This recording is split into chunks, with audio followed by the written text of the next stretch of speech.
Hello, friends. My name is Sande from Victoria in Australia, and I have been asked to share a presentation with you. This presentation, I have broken it down in 4 different sessions, and each session will be approximately 20 to 25 minutes or so. I have given it a title. The title is The Cause of the Majority of Your Problems. And during those 4 sessions, the first 2, we will expose the problem. And the last 2, we will attempt to present the solution.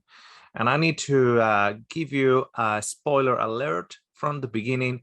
The solution will involve Christ, as you should expect. Now, I work as a clinical nutritionist here in Australia, and also do counseling sessions. So marital counseling, spiritual counseling, counseling for teenagers. And through my experience, I have actually come to terms to the reality that the cost of the majority of the problems is originated from inclination that we have as humans to live in a virtual reality. And I'll explain all about it in the next 2 sessions. Each session will start with a prayer. We will conclude with a prayer. So I want you to join me as we start. Dear Heavenly Father, we thank you for this time that you're allowing us to spend some time together as we analyze some of the problems on our day-to-day realities, and also as we continue further to explore the solutions and how those solutions are found in Christ. We thank you all in Jesus' holy and precious name. Amen. Okay, how is it that the majority of the problems that we face as humans is our constant inclination to live in a virtual reality? What do I mean by that? Some time ago, somebody sent me a funny video of this young person that was wearing one of those helmets, one of those virtual helmets. I don't know if you've ever seen them. It's like you put on these glasses that obstruct the vision from everything around you, and you're basically just looking at a virtual reality. So it's used in video games, for instance, in which the person is seeing whatever is happening in the video game. However, physically, that person is in his living room or in his kitchen or whatever else. And in this funny video that they sent me, there was this girl, and apparently she was playing a video game, a virtual video game. She had the helmet on, and whatever reality was happening in her head was the reality broadcast through that helmet inside that video game. So apparently she was at a fight inside a bar, and she was just fighting and fighting and fighting. For us looking from the outside, because we could not see what she was seeing in that virtual reality, we could just see a girl in the middle of her living room punching to the air. She was just punching the air. And all of a sudden she turns the head, and in the video game, she must have seen somebody coming towards her. So she ran on the opposite direction. And in the video game, the opposite direction must have been a door of escape. But in the physical reality, if there was the wall of her own living room. So it was funny from the point of view that, she turned around, she ran from that virtual persecutor, but she hit the real wall of her living room. She was living a virtual reality. The things that were not real, or things that she was attempting to change because of the way the brain was being manipulated by the video game helmet into entering into a virtual reality while still surrounded by the living room. And there are cases in which people have jumped over physical windows trying to escape within the video game and actually hurting themselves quite seriously. Now, how is it that we can pinpoint the majority of our problems to live in a virtual reality? Some time ago, they asked a famous actor that is already turning 80 or 85. And when you turn that age, 80 to 85 years of age, one of the questions to ask is, do you have any regrets? And he said very proudly, he's an English actor, and said very proudly, no, no regrets whatsoever. And I was listening to that. I said, oh, come on, not even one? Not even one regret? Not even when you perhaps you said something to your wife and then you regret it? Not even one? Not even maybe in the way you approach the education of your children, and at some point you wish you should have done it differently? Not even one regret? When somebody asks you to look at the map so you will not get lost on the road, and then you decided not to, and then you got lost and it cost you money, and not even one regret? Now, I understand that we might be thinking not regrets because what's the point? I cannot change it. I understand that, like, we cannot change it. But look, I've got regrets. I should have done this or not done the other, and so on. Everybody has some level of regret. Somebody might eat an ice cream, then jump on the scales and say, oh, I wish I should have actually eaten. I wasn't that hungry anymore. Anyway, and I ate it, and now I got all this. There's a level of regret. In fact, it is said that we are better grandparents than parents, because when you are a grandfather or grandmother, you have an opportunity to mend your mistakes or some of your mistakes. You have that wisdom because of things that you did wrong. Now, here in the first presentation, I am going to break down for you what I consider to be the first major issue that brings to our current reality a sense of emptiness, a sense of regret, a sense of feeling uncomfortable with ourselves and with our reality, and trying to change our reality somehow. And that is living in the virtual reality of a virtual past. What do I mean by a virtual past? Everybody has some level of, if not regret, if you don't want to call it regret, a level of, I should not have left that city and moved to the other city, or that town and moved to the other town, or that cabin and moved to the other cabin. I should not have bring the children away from the grandparents. Now we would have had the help of the grandparents, or even the influence of the grandparents around. I should not have left that job. I should not have studied that career. I should not have, even some people might say, married that person. I should not have engaged into that activity, because that activity led me to where I am today. So the reason why we tend to live in a virtual past is the fact that we are somehow unhappy with our current reality, either the reality of our jobs or the work situation, the economy, the family economy. We are unhappy with where we live. We are unhappy with our everyday routines. We are unhappy with the circumstances of our health. We are unhappy with the circumstances of our marriage. I'm unhappy with the circumstances of our grown-up children or our growing children. We are unhappy on our solitude because we did something that broke our marriage. We are unhappy in many different ways today. So today we are unhappy, we are not fulfilled. We feel that we are still on transition to something better. We feel that God has called us for something better than this. And we feel that our life is just going through our fingers, and we have not fulfilled God's calling for our lives. All the things that he had prepared for us today are not happening. And I am in a state of discontent. Therefore, I enter into a virtual reality, of the past. What do I mean by that?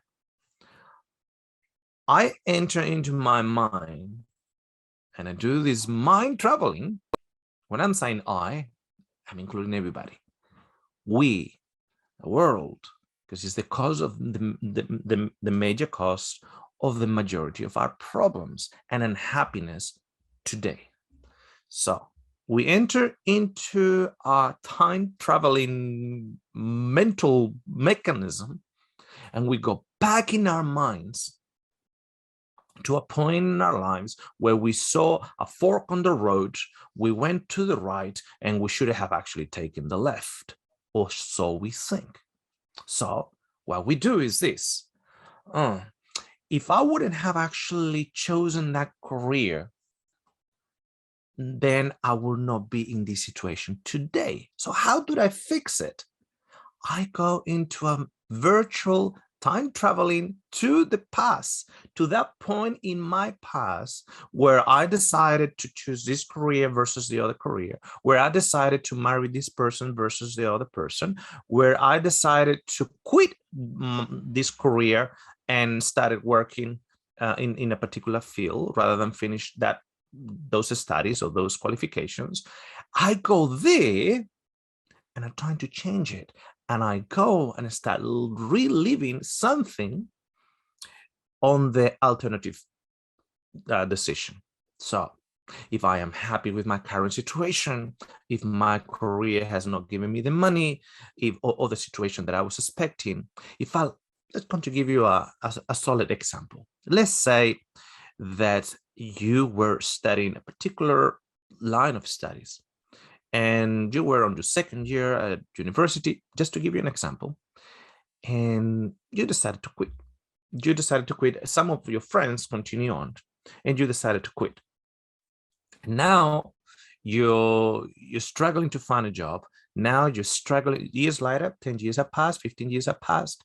Now all your friends are economically stable, but now you are actually missing out on that stability, economic stability. It's very hard to find a good job, so you're relegated to work in fields that you are uncomfortable, like unqualified labor, $18-20 an hour. You're getting it of age. Now you're 50, and you go and you say, "Oh man, if I would have finished those studies, it was just a year and a half more. It was, 18 months. And when I would have finished, I would have qualified. I would have actually had a job that was more fulfilling, etc." So virtual reality, past, parallel universe kind of thing. I'm using those terms just for illustration purposes. In your mind, you travel back and you picture yourself finishing. And then you go and say, well, I would have then got a job. Then I would have had a house paid out by now. I wouldn't be just now working at a store, for $20 an hour. I'll be just getting like $60 an hour and $70 an hour. And I'll be doing this, that, and the other. So what are you doing? You are living in your mind on a virtual reality. Is the virtual reality of the past. Now, how real is that? Friend, it's not real at all. Can you change it? No, you cannot change it.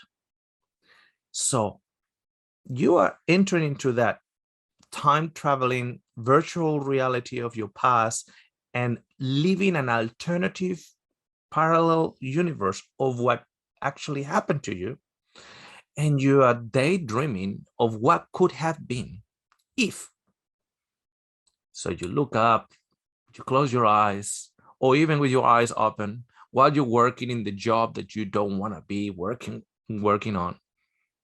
And then the reality hits you.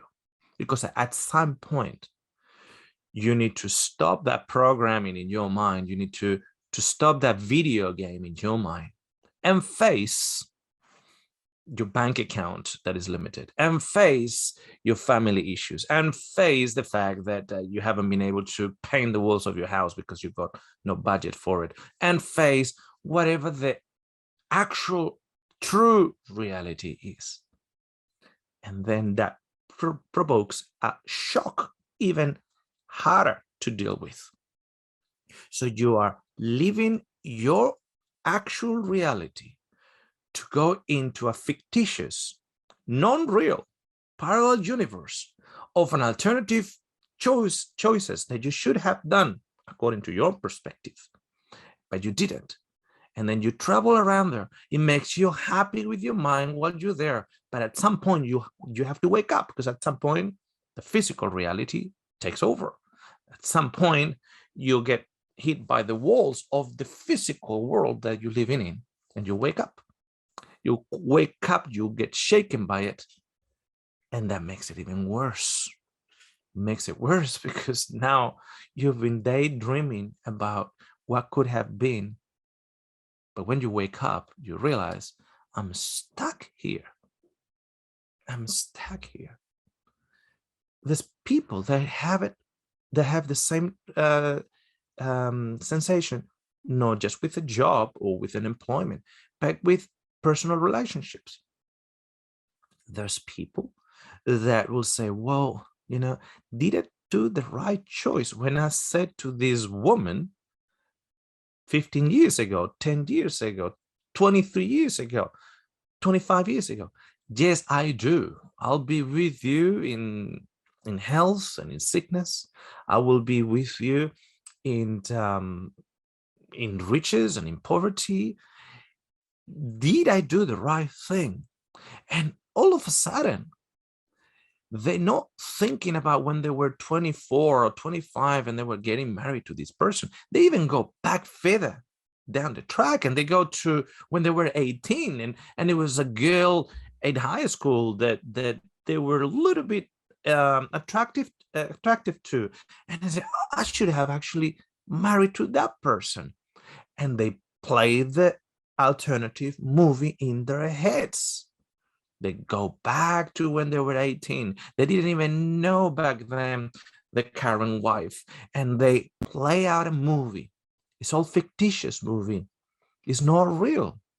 They know it's not real, but it makes them feel good because it makes them escape the current reality, the issues that they might or might not have at home with their current wife. So they just go there and say, oh, I should have actually then not break up with that girl in high school. I should have just maybe go on and married and I saw her the other day and she looks good and she looks so sweet and so on, unlike my current wife. And they go into a mental parallel universe of a virtual reality to escape the reality and the unhappiness of today. You can use it in any type of things. There's some people that are very uncomfortable with the choice of moving, let's say, from one country to another. I've got many friends that they migrated to Australia. And while they were in Australia, in the blessed country, as they call it here, once they were in Australia, they could not stop thinking about the time that they make the decision to come from their respective countries, whichever the countries they are. And they say, I'm calling home and I can see, that my brother and my sister, they're doing well. They're happy, there is a family gathering and they're all there, and all the grandchildren for my mom are there, and the cousins are there, and the family meetings, and I just get the photos and I just feel homesick and I should not have come here. And they've been here in Australia, let's say for 5, 6, 10 years, even 15 years. They have already engaged into the Australian society, but they're thinking about home all the time. And not just that, they're reliving the time when they had the opportunity to make the decision to come to Australia. And they said, man, that business that I was working on, he's still doing well. He pays his employers, and I had no worries about that back then. So they think. We had no worries back then. I could have been a manager by now. I had a nice little house in my home country next to my mom. I would not feel guilty because I'm not there to look after her. My children would have been there with her, and she would have been enjoying the grandchildren and so on. So they are reliving a decision when they made that choice. Now they enter into an alternative universe, so to speak, and they think, okay, if I would have stayed, I would have done this, that, the other, boom, boom, boom, and by now I'll be happier than what I am today. It's escape of reality. And when reality hits, it brings that person even lower, because that person doesn't even appreciate it. I mean, each time appreciates what he has even less, because the alternative reality becomes even more attractive, and the regret, it becomes even harder, a bigger regret, and the discontent of the current reality is even stronger. So what they actually do, and I know some friends that they sell everything here in Australia because of that unhappiness, and they just go back to their country. They sold everything here, they go back to the country. Do you know where they are 5 years down the track? They are daydreaming again, entering into a time in the past, 5 years before, when they were so good in Australia. We had it so good in Australia. Then we sold everything. We came here, and things are not good here. Situations are not good here. Wish I should not have left Australia. I should have stayed there. We were so good back then. You see?